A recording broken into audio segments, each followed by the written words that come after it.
Welcome to the Smart Legacy Podcast, your resource for protecting assets and securing your future. Hosted by Stockton and Kandt, join us as we cover essential estate planning and elder law topics, such as wills, trusts, and Medicaid planning. Stockton and Kandt, your trusted attorney advisors in safeguarding what matters most. Welcome to another episode of the Smart Legacy Podcast. I'm your host, Glenn Stockton, managing attorney for the law firm of Stockton and Kandt, located in Overland Park at the Corporate Woods Office Park, and also have an office down in Gardner. I have in studio with me today Michelle King, who is the Community Program Manager for the Alzheimer's Association Heart of America chapter. And I also have with us our very own Carrie Stracy, who is our Community Outreach Director at Stockton and Kandt, but she's also a volunteer and chapter volunteer for the Heart of America Association. And so I'll have you talk a little bit each about what you do. But Michelle, I want to start with you. So as the Community Program Manager, tell me a little bit about what's your role and who's Michelle? Okay. So my role for the association, as you said, is Community Program Manager. I am responsible for being largely in the community and identifying partnerships where we can partner with the community on education, support groups, development needs. So being out in the community, letting the community know that there's hope out there and that we have resources to help. Before I was a staff member for the chapter, I was a volunteer for 16 and a half years. So I've been involved in the Heart of America chapter for a very long time. All right. And the Heart of America chapter, it covers a very large area. Heart of America chapter is every city has a chapter area, and we cover 65 counties in Kansas and Missouri, so we have a very large reach. And so we go almost to Colorado, way south past Pittsburgh. So we have a very rural reach as well. So it's super important for us to be out in the community and be able to identify, other areas where we can partner with volunteers or that sort of thing to really widen our reach. All right, and Carrie, your full-time work is with Stockton and Kandt as our Director of Community Outreach, but you volunteer a lot of your time to the Alzheimer's Association, specifically to the Heart of America chapter, both running a couple Alzheimer's support groups, doing educational topics. So talk a little bit about what you do for the Alzheimer's Association, and maybe a little bit, because I know a little bit of your story and background as to why this means so much to you. Mm-hmm. Well, it's a privilege to work for a company that allows me to do so much with such a fantastic organization as Alzheimer's Association. And as far as a personal relationship with it, my great-grandmother was in a nursing home. I was in grade school, and we went to go see her one year. And I wasn't allowed to because I was told that she didn't know me and she didn't know anything. And that is something I never forgot. And I just think it's so important to spread awareness and all the misconceptions that go along with it. And that's what I do through the community education. And then working with people that are caregiving for their loved ones that might have dementia, Alzheimer's, in a group setting where they can all share their experience, strength, and hope with one another. And really, in those groups, they're pretty magical. We cry, we laugh, and help one another. So, and Michelle, I mean, you've spent a lot of time as a volunteer and now as on staff with that. What prompted you to start volunteering your time and working with the Alzheimer's Association? That's a great question. When I started in 2003, when I got involved with the Alzheimer's Association, I had no personal connection at all. It was all a business connection or a professional connection. I worked in long-term care as an activities director, focusing primarily with those living with some form of Alzheimer's or dementia. Fast forward to 20 some years, then my husband's mom now has vascular dementia, so I have a very personal connection, and I am her primary caregiver. So just yesterday we were at the doctor's office together, and so it's become something that's very, very personal to me. So We have come light years since then. So I feel like the association, the knowledge and the awareness about Alzheimer's and dementia has come light years since when I started in 2003. And I feel like we are so on the cusp of a cure. And I feel like we're going to see that in our lifetime. I think there's some really amazing things that are coming out right now. First time detection tools. We have a blood test that's out there. There's a lot of hope right now with Alzheimer's or other dementias. And I want to get into a little bit about that. But, you brought up, you and I have talked previously. My mom was an activities director in nursing homes, and I spent a lot of time. And so I got introduced to, I knew people had Alzheimer's, dementia, but this was back in the 70s and 80s. And what's interesting is, back then, I don't know if I even heard that term. It was, they're just senile. They have senility, or they have sundowners. And, I don't know that we had nearly the amount of knowledge we have today of what causes it, how to treat it, and just how, we can help make life better for those who suffer it. Because I can imagine it, to get diagnosed, that can be devastating news, but there's a lot we can do. So let's kind of go with that. I think most people nowadays have heard of the Alzheimer's Association, but what are some of the services and resources that you would want listeners to be aware of that are provided by the Alzheimer's Association? So Carrie and I both have mentioned programs. So we have a lot of resources that are available at a national level as well as at a local level. So I'm going to talk mostly about the Heart of America chapter and our local resources, since that's probably who we're tuning into today. So we have programs, all kinds of educations that are available, from the nuts and bolts of the disease to understanding Alzheimer's and dementia. These would be, the community at large. The 10 warning signs. We also have one called Healthy Living for the Brain and Body, which is what we know about prevention. Then we also have a whole library of caregiver education. So we have a brand new caregiver series called The Empowered Caregiver, and it's all based on resident-centered care. So that, it talks about, it's broken out into 5 different modules. So empowering independence. There's a module that talks about how do we help find, care. When is it time to move? Communications, behaviors. So there's 5 different modules in that. And then we also have living with Alzheimer's and dementia. So we have just a wide variety of programming educations available. And how would someone access those resources? So those, our local chapter is alz.org/Kansas City. And if you go to that website, you can find all of our local educations that we're doing, as well as if you're not finding what you need that fits in your time schedule, then you can go to the main website at alz.org, and you can do any of those educations online. Okay. And Carrie, we mentioned, you volunteer on the education side of this. So what are some of the educational opportunities people have, and what does that look like? So one of the ones that Michelle had mentioned is the Healthy Brain and Body.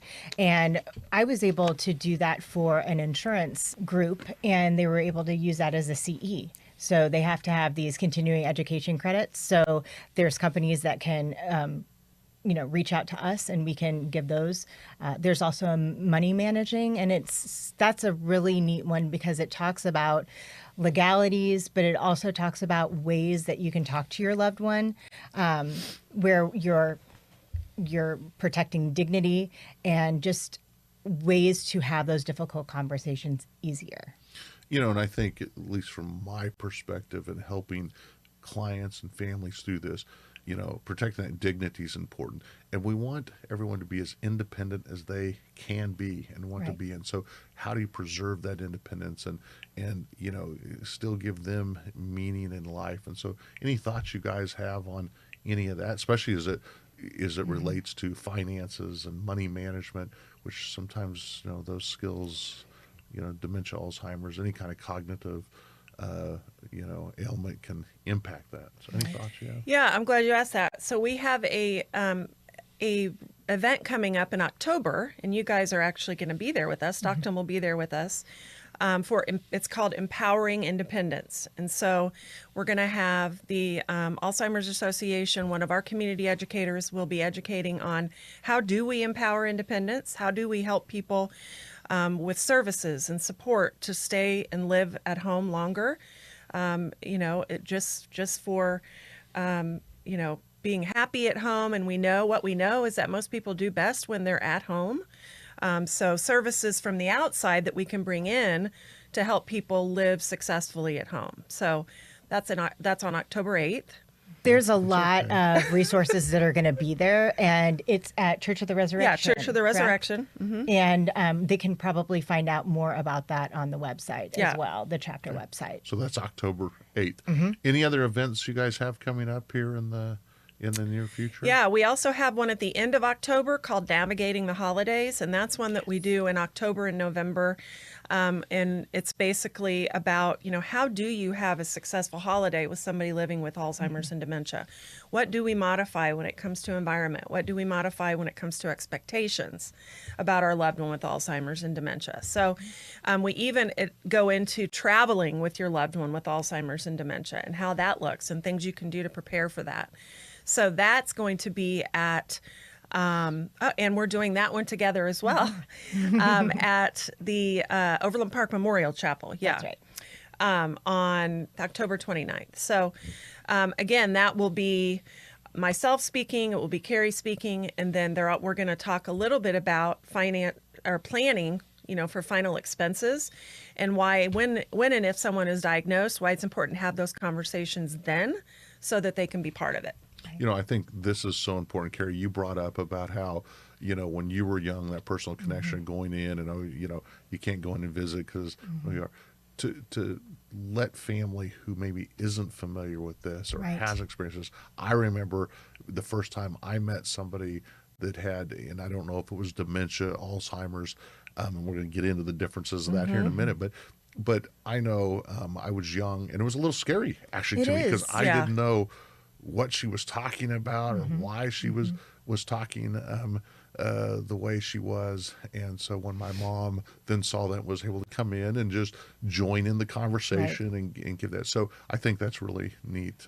I think it's so important. And, to know there's no right or wrong. There's just, as we navigate this together and we learn more about the disease, we're able to figure out better ways of taking care of our loved ones. And that's whether that just be being in the moment with them, not trying to change what they're talking about, but just trying to be there with them during that time and realizing that there are those moments of clarity that come and what a gift they are.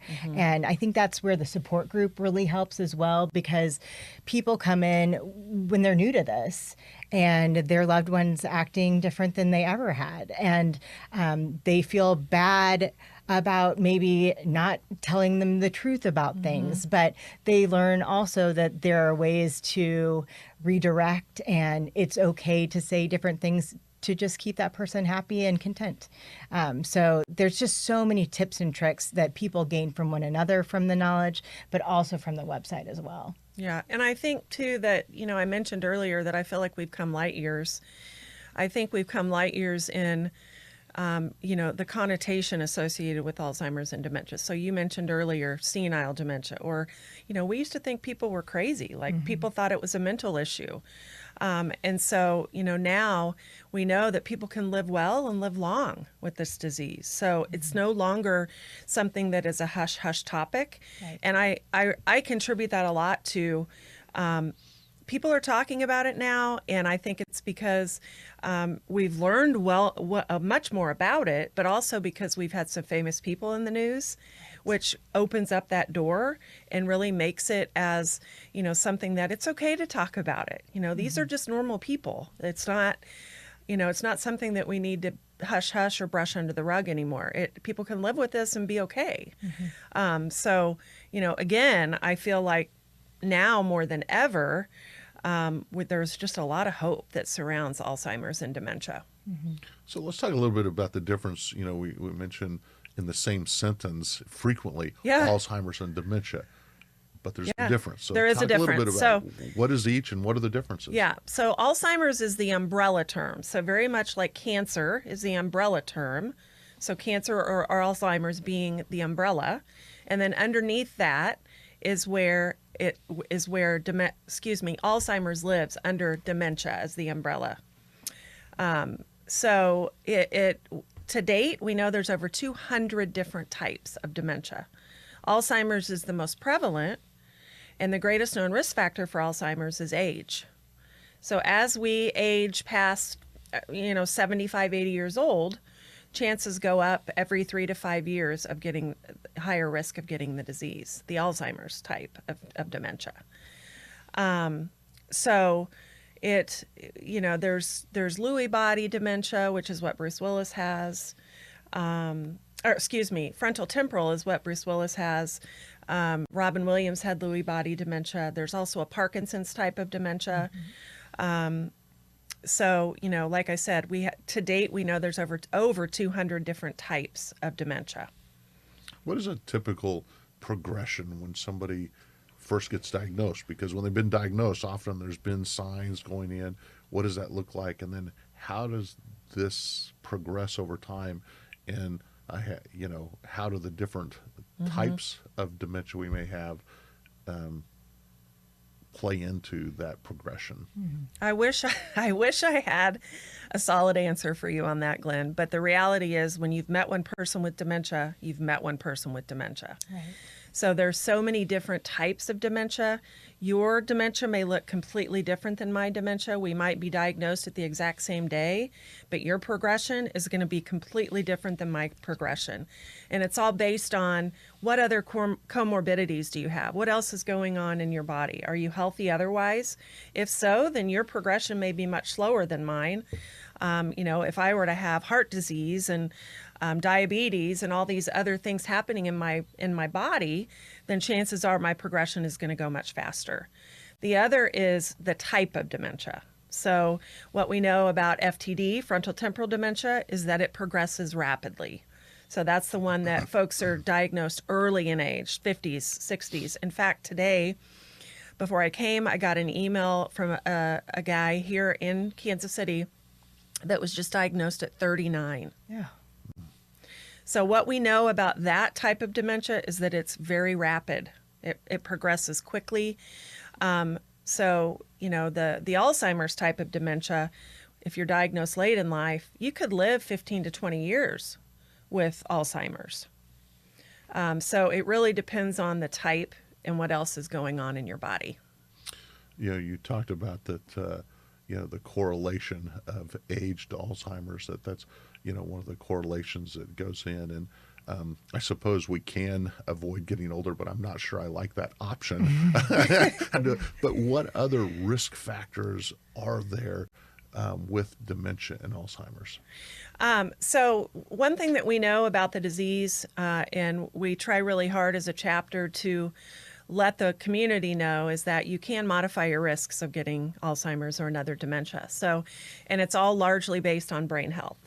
There was a new study that came out, the Pointer study, just last month, and it is conclusive that lifestyle has a huge part to do with keeping Alzheimer's or dementia away. And so it's all those things that we've been taught our whole lives about keeping any other disease process away. But when it comes to the brain, it's super important. So there's so many other things happening in our body that correlate directly with the brain. So, managing blood pressure, managing your weight, eating right, exercising, all the things that we have heard, before. But the big thing when it comes to brain health is social. Social is huge, and so is sleep. So many people get not enough sleep, and that has a lot to do with your brain health. So there's about 10 different ways that you can modify. The thing to remember is that you can't just say, I'm going to be social and that's going to be my modifier. You have to, it's like a piece of the puzzle, so you have to combine all of those lifestyle changes together to modify your risks and lower your risks of getting the disease. So you mentioned you've got this top 10 list. What is the top 10 list? Top 10 signs of Oh, Alzheimer's dementia? So Yeah. you've got that. What are the top 5 on that list that you say people should look for? And then for that, so let's start with that. What are Yeah. the top 5 signs of So dementia, warning Alzheimer's? signs of Alzheimer's and dementia, the biggest one that I get asked, about the most is a disruption in memory that affects your life on a daily basis. So people will always say the first question that they come to mind is, I was walking to the kitchen today and I totally forgot why I was going to the kitchen. Do I have dementia? The difference is that if you have dementia, you're not able to retrace your steps. So having something that happens on a daily basis, a loss or a disruption in memory, but you're able to actually retrace your steps, then that's normal aging. Somebody with dementia, it's just gone. It's just lost. So that's probably the one that we see the most, disruption in daily life. Second would be another one that comes to mind is withdrawing in social settings. So, I think about grandma who went to church for 50 years every day, and all of a sudden one day she stops going to church. And chances are she knows that something's going on and she doesn't want anybody else to know that that's happening. And so she just kind of stops going out and being social. Changes with problem solving or something that you've done on a routine basis. So, when we do this education, I say a lot, you may have paid your bills. You may have been the bill payer in your family unit for 50 years. Now all of a sudden you sit down to write out a check to pay the bills and you don't know how to do that. So that could be another one, something that you've done on a daily basis and now all of a sudden you can't do that anymore. The other that kind of goes along with that I think a lot about is even following a regular recipe. So knowing the difference and knowing how to task when you're doing something like that. Confusion with time or place, that's another one. So, I think about church again and, showing up at church at 8 p.m. instead of 8 a.m. And, so just being super confused with time or place. And then spatial relationships is the other one that often people don't know there's a correlation. So as the disease progresses for someone, at first it's affecting the brain and the parts of the brain. You have no peripheral vision. And so as the disease progresses, it goes to binocular vision and then monocular vision. And so oftentimes with spatial relationships, as the disease progresses, we talk a lot about an approach when it comes to approaching someone with Alzheimer's, not to approach them from the back. You always want to be in front and make your presence known. And that's a lot of the reason why, because as they're suffering from the disease and it's progressing, their spatial relationships change a lot. Mm-hmm. And that's one that people don't often know about. They just think that mom is, super startled. Like, I'm an easy startler. Mm-hmm.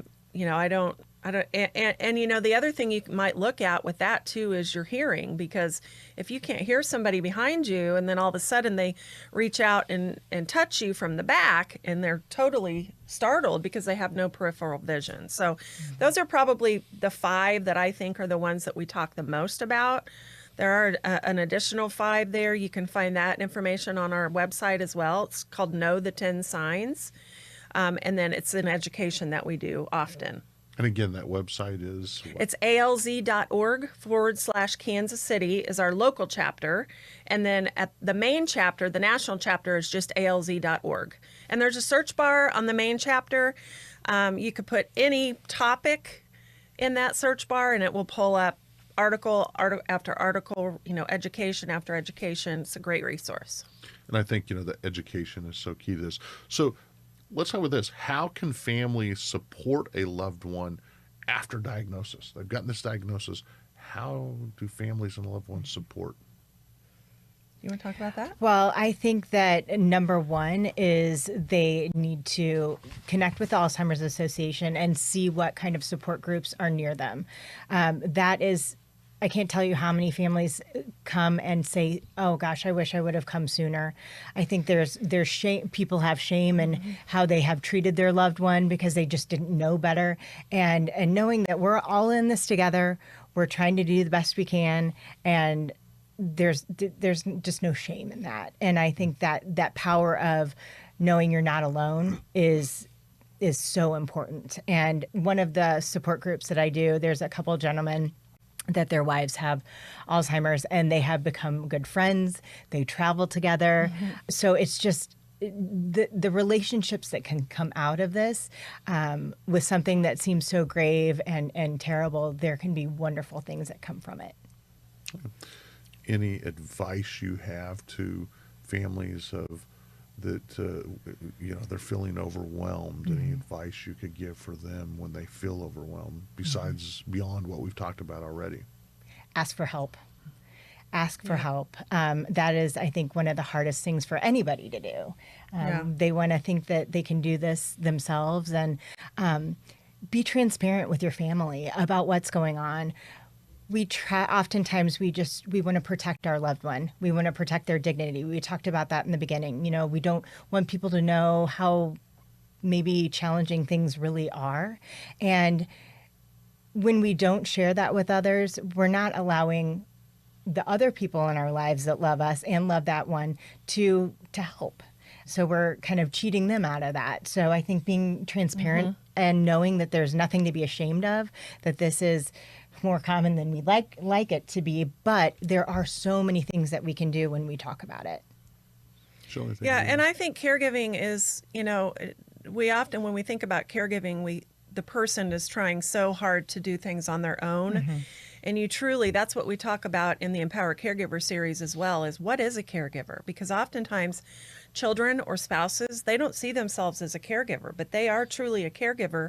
And you have to build your team of people around you. That may be the neighbor. That may be, somebody at the post office that keeps an eye out for, Bob's when he goes out on his walk. I mean, it may be a variety of people to kind of build your team around you to support the caregiver. We talked about education and support groups. A couple of other resources that we have that are really great for caregivers is we have a blog called All's Connected, which is a way that folks can share with each other on their caregiver journey. You can find that on the main alz.org website. Again, it's called All's Connected. The other is All's Navigator, which is a care navigator tool. And especially for early diagnosis, when someone is receiving that diagnosis, it really helps you to get your ducks in a row, so to speak. So I've received this diagnosis. What do I need to do next? Then we look at appropriate paperwork and financial paperwork, and do we have all of the DPOA, and do we have all that in place? And so it just really helps you each step of the way. The other is something we call Community Resource Finder. So it's at alz.org/CRF. And that is, it's a database that we share with AARP.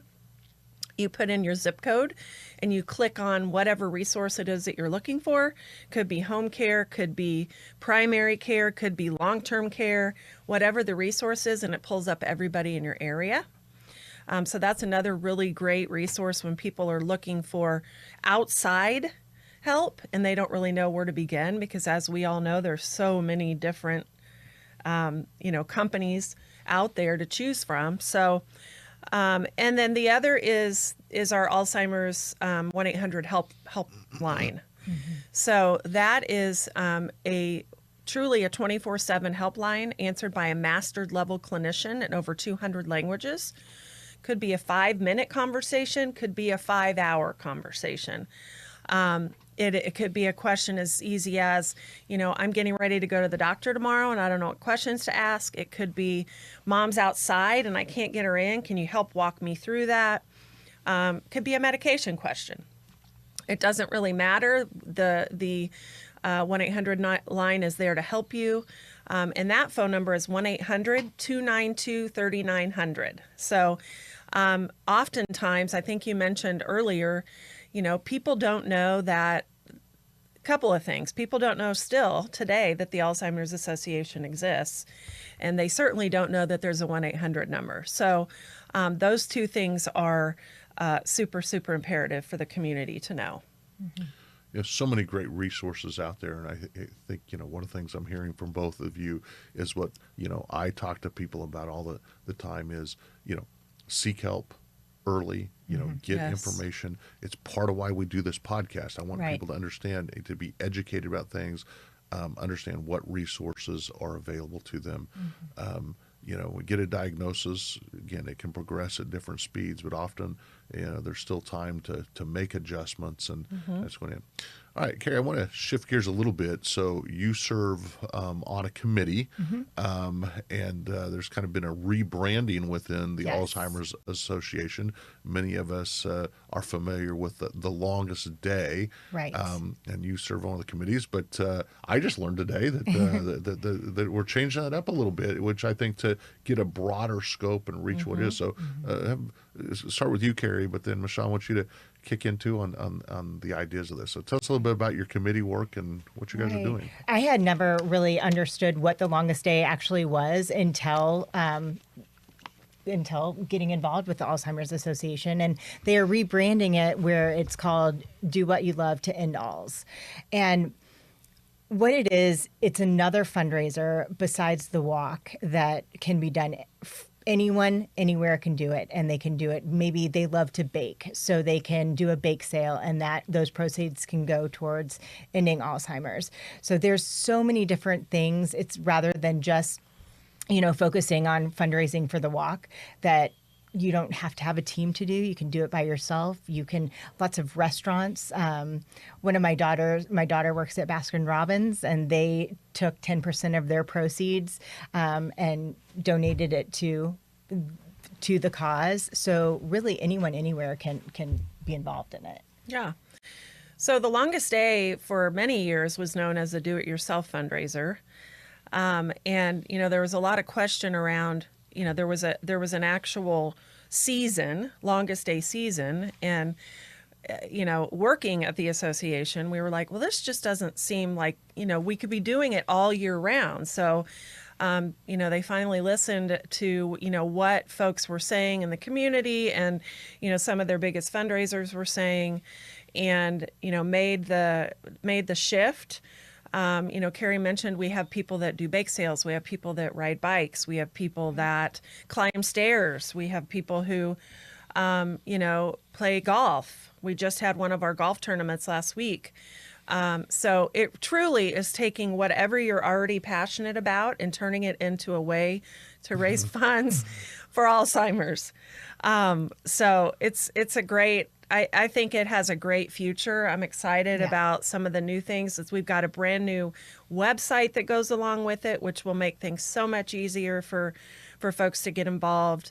Carrie also mentioned walk. We have two signature events on the development side of the Alzheimer's Association. So the Walk to End Alzheimer's is typically in the fall, and we have 8 walks in our chapter. So Kansas City, and then our outlying areas. And then the signature fundraiser is Do What You Love to End All. So those are the two that, fundraising is important because it allows us to be out in the community and provide resources for free. And so those two are the ones that we really focus on in our chapter. I think because of the money, the resources that we've talked about, being able to, provide that education and resources for people. But there's also the Alzheimer's Association, at least as I understand it, does a lot of research and it helps fund the research we do. And that's what's progressed this knowledge that we talked about kind of opening on, that how we know so much more today. And the study that just came out about the lifestyle changes that, things that people do, making sure you get enough sleep and all these things that add in. So it really goes into great causes. So, I would encourage people, get involved, help raise money, Right. And even if you've not been impacted by this, by someone you personally know, it can happen to any of us as we go in, and but you want to really make a difference in people's lives. The Alzheimer's Association is a great way to do that. Any finals, we're kind of getting towards the end here, final thoughts you would have of takeaways you want people to know about the work that you guys do through the association? I mean, I've mentioned this a couple of times already, but I think the biggest takeaway for me is that for the first time ever, I really feel like there is hope. You talked a minute ago about early detection, and that is definitely something that we should mention. So, the new drugs that are available now, the new treatments that are available, are only effective at early diagnosis. So when you're first diagnosed. Right. So early detection is key. The 10 warning signs are key so that you know, and you have something to reference if you feel like something's going on.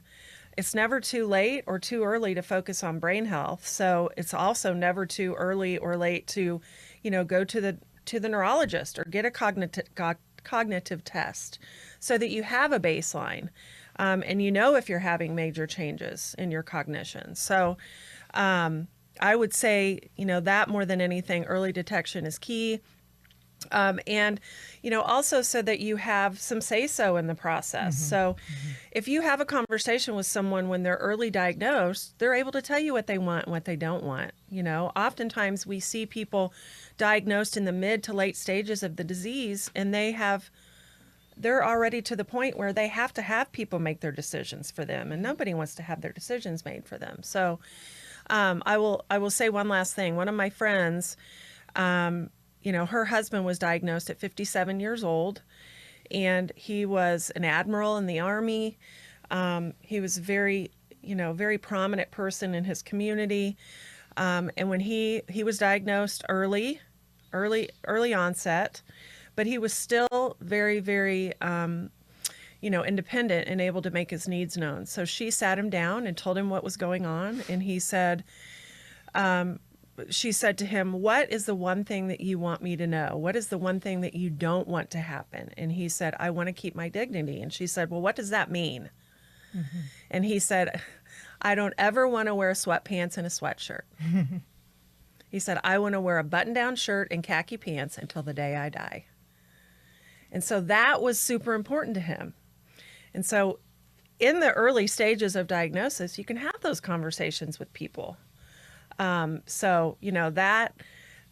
Keeping dignity intact and just having a conversation with the person living with the disease. Oftentimes we feel like it's all happening to us as a caregiver, and we forget to truly sit down and have a conversation with the person that is affected by this, and what do they want? What's going to make them live successfully?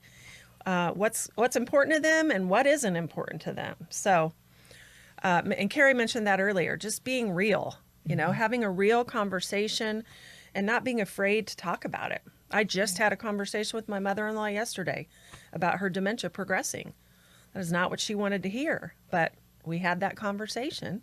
She's still cognitively aware enough to know that she's having changes and wanting to know why. And so I had to, explain that to her. This is what's happening. This is a progressive disease, so it's going to get worse over time. I think one of the things that I see and I talk to clients about, people try to hide this, right? Even the spouses, families will often try to hide this. They don't want anybody to know. They get really good at playing things off and going in, and we're afraid of this. And I understand that. That's understandable, right? We don't want to face this. But I would tell people is, you don't have to tell the whole world, but reach out for help. A lot of that, we haven't, we don't have a cure yet for dementia or Alzheimer's, but there's so many treatments and medications that can slow the progression. But as you said, you got to get this stuff early. And those early stages, when you start seeing this, look to the resources that are available that you've talked about, the warning signs. Seek, help through medical help through your doctors. Seek out an estate planner or elder law attorney. Let's get the documents in place. We want to preserve your dignity, as we've talked about here today. Understand what your choices are. Make this as easy as possible. But, we're all on the same team, right? It is here to help. And so you don't have to tell the whole world and go public with it.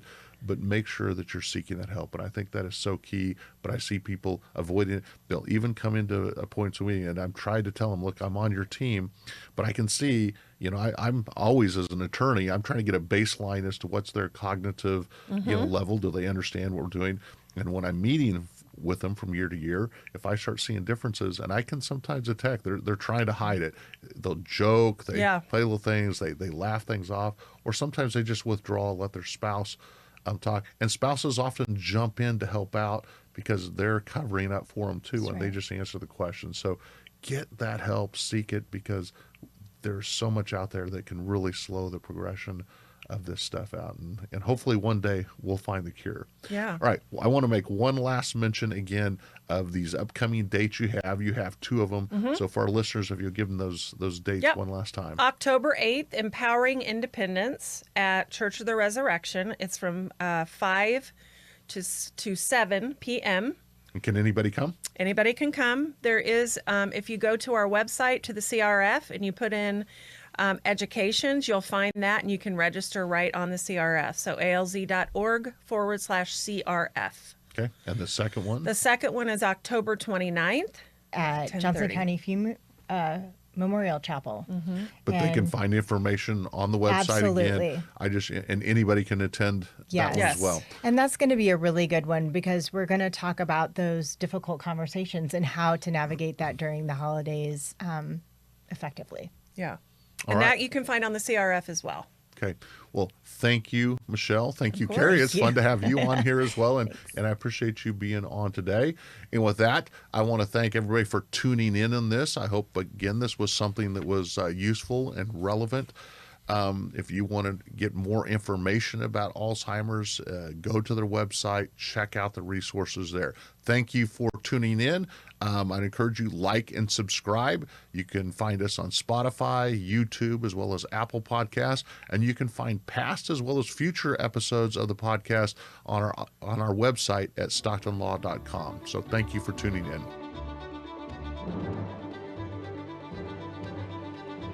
The information provided in this podcast is for general informational purposes only and does not constitute legal advice. Listening to this podcast does not create an attorney-client relationship. Laws vary by state, and this podcast focuses on estate planning and elder law in Kansas and Missouri.